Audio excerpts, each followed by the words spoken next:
So who wants to be the Steven Spielberg of SOLIDWORKS? Exactly. Now, another new enhancement in SOLIDWORKS 2018 is your ability to manipulate mesh models.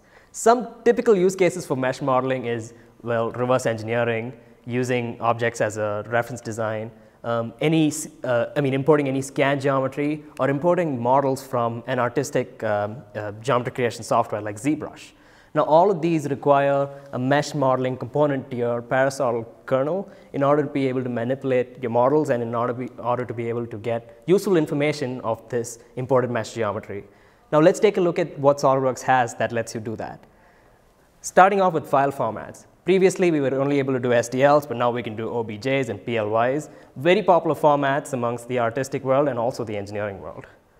Now, once you import the mesh models, you're actually able to add textures and colors to them, and you're able to use real-view graphics to actually take a look at them.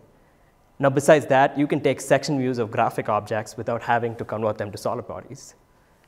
Now, moving on to the next enhancement, we are able to pull out surfaces off of mesh geometry. You may ask me, hey, there was always a feature with Scan to 3D. But now, with mesh modeling, we are actually able to take a little paintbrush, grab a set of facets that belong to a face, pick the closest parametric shape that the face represents. It could be a cylinder, a sphere, a cone, or even a surface. And then you're able to extract that surface seamlessly. Now, you can look at the workflow on the screen that essentially goes over extracting a planar surface and a cylindrical surface without too much manipulation with just a click of a couple of buttons. Now, not only that, once you've extracted these surfaces, you can actually use all of the surfacing commands actually in order to merge and knit these surfaces together, trim them, extend them, and so on and so forth. So all surfacing commands actually work on the extracted surfaces. Now, besides that, mass properties is a key element in trying to analyze any imported geometry. Now, you're able to convert these graphic objects into actual solid mesh geometry that then you're able to use to evaluate the mass properties for. So if you're looking at moment of inertia, or center of mass, or just how much this thing weighs for a given density, you're able to get all that information from SOLIDWORKS 2018. Next, now let's say you want to make a modification to this little clamp that goes on a TV stand. You can start manipulating geometry like you would any SOLIDWORKS geometry.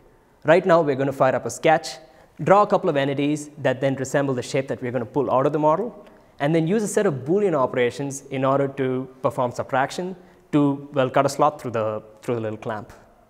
Now, what's really interesting about this is that the sketch relations can be associated with the facets in your mesh models. So that gives you, that helps you maintain, relationships between, your sketch geometry without having them, floating.